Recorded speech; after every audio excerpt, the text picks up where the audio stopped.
ಮಾಡಿ ಅಂತಾರೆ ಹೇಳ್ಬೇಕಲ್ಲ. ಎದ್ದು ಹೊಂಟ್ಬಿಡ್ದೆ, ನಂದು ಇಷ್ಟೇಟ್ ಕೆಲಸ ಇದೆ, ನಂದೇನೋ ನಿಗಮದ ಕೆಲಸ ಇದೆ, ಹೋಗ್ಬಿಡು. ಅವ ತಾನು ಸರ್ಕಲ್ ಇನ್ವೆಸ್ಟ್ಮೆಂಟ್ರೆ ಇಲ್ಲಪ್ಪ ಏನೋ ರಿಲೀಸ್ ಮಾಡಲ್ಲ ಸರ್, ಹೋಗು ನಾನು ಕಾರ್ ತರಿಸು, ಮುಗೀತು. ಟಿ ವಿ ಅವ್ರಿಗೆ ಒಂದಿಟ್ಟು ಟಿ ವಿ ಅವ್ರು ಇದ್ದೇ ಇರ್ತಾರ. ಭಾರಿ ಹೋರಾಟ, ಗಡಗಡ ನಡಗಿದ ಸರ್ಕಾರ. ಏನು ಗಡಗಡನೂ ಪಾಡೋನು ಇಲ್ಲ, ಏನೂ ಇಲ್ಲ. ಬಂದು ಫೋನ್ ಮಾಡ್ತಾರೆ ಮುಖ್ಯಮಂತ್ರಿಗಳಿಗೆ, ಏನೂ ತಪ್ಪು ತಿಳ್ಕೊಬೇಡಿ ಸರ್, ಮ್ಯಾಗಿನ ಪ್ರೆಷರ್ ಹೈಕಮಾಂಡ್ ಭಾಳ ಏನು ಸರ್, ಮ್ಯಾಗಿನ ಪ್ರೆಷರ್ ಭಾಳ ಇದೆ, ನಮ್ಮದು ಯಾವುದು ತೆಗಿಲಿಕ್ಕೆ ಹೋಗಬೇಡ ಸರ್, ನಿಮ್ಮನ್ನು ಅಭಿನಂದಿಸ್ತೀವಿ ಸರ್, ಯಾಕಂದ್ರೆ ನೀವು ರಾಜೀನಾಮೆ ತಗೊಂಡ್ರೆ ತೀವ್ರವಾಗಿ ಅಭಿನಂದಿಸ್ತೀವಿ.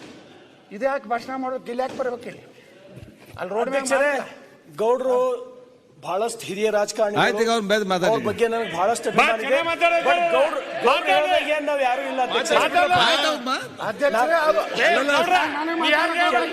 ಇಲ್ಲ ದಯಮಾಡಿ ಅವ್ರ ಬಗ್ಗೆ ನನಗೆ ಬಹಳಷ್ಟು ವಾಜಪೇಯಿ ಅವರು ಕೆಲಸ ಮಾಡಿದವರು, ನಾನು ವಿನಂತಿ ಮಾಡ್ತೀನಿ. ಆಯ್ತು, ಮುಗಿಸಿ ಗೌಡ್ರ,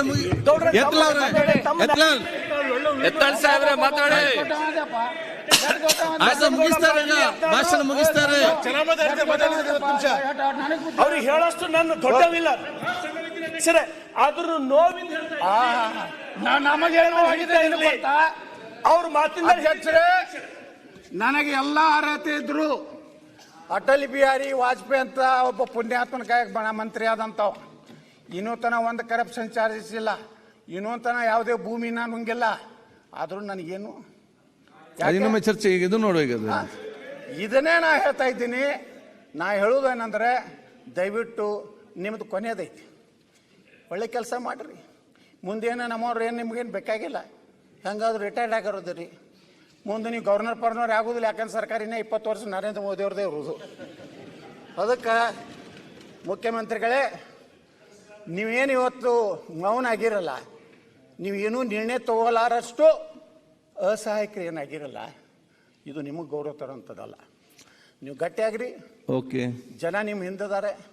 ಇಷ್ಟಾದರೂ ಅಧ್ಯಕ್ಷರೇ, ರಾಜ್ಯದಲ್ಲಿ ಒಂದು ದಲಿತ ಸಂಘಟನೆಗಳು ಹೋರಾಟ ಮಾಡ್ತಾ ಇಲ್ಲ, ಯಾರೂ ಇಡೀ ಪರಿಶಿಷ್ಟ ಪಂಗಡದ MLAಗಳು ಮಾತಾಡ್ತಾ ಇಲ್ಲ, ಖಂಡನೆ ಮಾಡ್ತಾ ಇಲ್ಲ. ಮ್ಯಾಗಿನ ಪ್ರೆಷರ್ ಬಂದ ಮೇಲೆ ಕೆಲವೊಂದು ಮಾತಾಡ್ತಾ ಇದ್ದಾರೆ. ನಾವು ಎಲ್ಲಿ ಇದು ಪರಿಶಿಷ್ಟ ಜಾತಿ ಏನು ಹಾಕೊಳ್ಳಕತ್ತೀವಿ ರೀ? ಆ ಜನಾಂಗದವ್ರಿಗೆ ಮಾತಾಡಲಿಲ್ಲ ಅಂದ್ರೆ ಯಾರು ಮಾತಾಡೋದು? ನಾವು ಮಾತಾಡ್ದ? ಅದಕ್ಕೆ ಅಧ್ಯಕ್ಷ, ನಾ ಕಳಕಳಿಯಿಂದ ಮನವಿ ಮಾಡ್ಕೊತಾ ಇದ್ದೀನಿ, ಮುಖ್ಯಮಂತ್ರಿಗಳು ನಿಮ್ಮ ಕಡೆ ಸೀರಿಯಸ್ ಆ್ಯಕ್ಷನ್ ಆಗ್ತಿದ್ರೆ ಮಾಡಿ, ಇಲ್ಲಕಂದ್ರೆ ಕುರ್ಚಿ ಖಾಲಿ ಮಾಡಿ ಅಂತ ಕೇಳ್ಕೊಂಡು ನಾನು ಮಾತು ಮುಗಿಸ್ತೀನಿ. ಜೈ ಶಾರದ್ ಅವರು.